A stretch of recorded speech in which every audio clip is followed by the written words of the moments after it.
안녕하세요. 유혈비뇨기학과 서울 강남점 길곤원장입니다. 전립선 비대증에 대해서 치료를 받으시고 회복되는 과정에서 환자분들이 제일 불편해하는 게 소변을 못 참아하는 게 제일 불편해하시는 것 같아요. 저희가 보통 요급이라고 표현을 하는데요.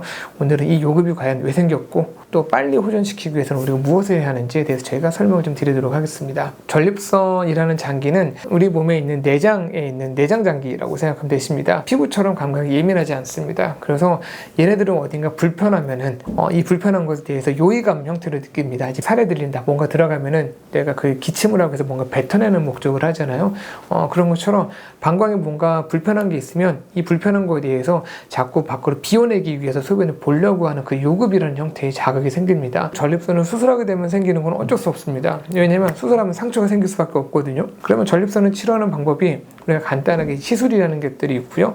수술이라는 것들이 있거든요. 수술이야 마취하고 나서 이만큼 잘라냅니다. 그렇기 때문에 어쩔 수 없이 요급은 다 생길 수밖에 없습니다. 기본적으로 이런 요급 같은 게 좀 적게 생기려고 하시면은 사실은 이런 수술을 해서는 방법이 없습니다. 우리 흔히 간단하게 하는 시술 같은 것들이 있으시죠. 왜냐하면 시술은 기본적으로 수술보다는 잘라내는 게 좀 적게 되고 소변을 못 참아하는 요급 증상은 기본적으로 적게 생기는 거는 당연한 거긴 합니다. 이런 측면에서는 분명히 장점이 있긴 하지만 효과는 분명히 수술보다는 부족한 것들이 있어요. 좀 더 좋은 효과를 보고 싶어. 그래서 수술을 하겠어 라고 생각을 하시는데 그래도 요급은 좀 빨리 좋아지겠어. 그렇다고 하면 어떻게 될 거냐. 두 가지 치료 방법이 있죠. 기본적으로 아쿠아블레이션이라고 하는 치료 방법, 워트젯이라고 하는데 얘는 로봇으로 잘라내는 거다 보니까 아무래도 그 안쪽에 있는 방광을 건드는 것들이 조금 더 적습니다. 괄약근은 적게 자극하기 때문에 적게 생기는 거는 당연한 거기는 합니다. 하지만 여러 가지 이유로 인해서 그런 아쿠아블레이션을 하실 수 없는 경우일 때는 사실 홀랩 수술을 이제 받으시게 되거든요. 이 홀랩 수술 같은 경우가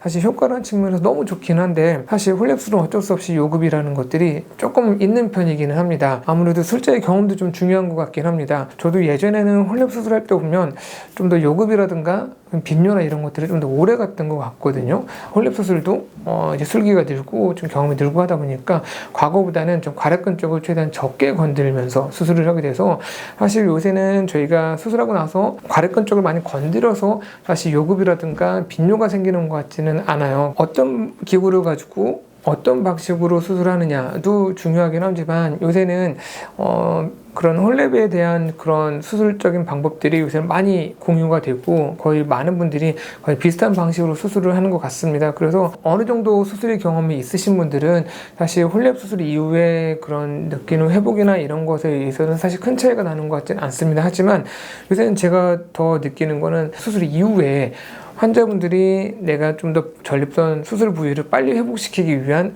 그런 협조 이런 부분이 더 큰 것 같다는 생각을 합니다. 제가 요새는 진료실에서도 수술도 물론 자세히 설명드리긴 하지만 수술 이후에 환자분들이 한 달에서 두 달 동안에 어떤 식으로 노력을 해야지 빨리 회복이 될 수 있는지 이런 부분을 많이 집중해서 설명을 좀 드리고 환자분들이 그걸 잘 이해를 하고 잘 따라주시는 분들이 요급이라든가 빈뇨나 이런 것들이 훨씬 더 빨리 좋아지시는 것 같아요. 사실 환자분들께서 하셔야 될 거는 이 상처를 빨리 회복을 하기 위해서 최대한 조심을 하시는 게 중요합니다.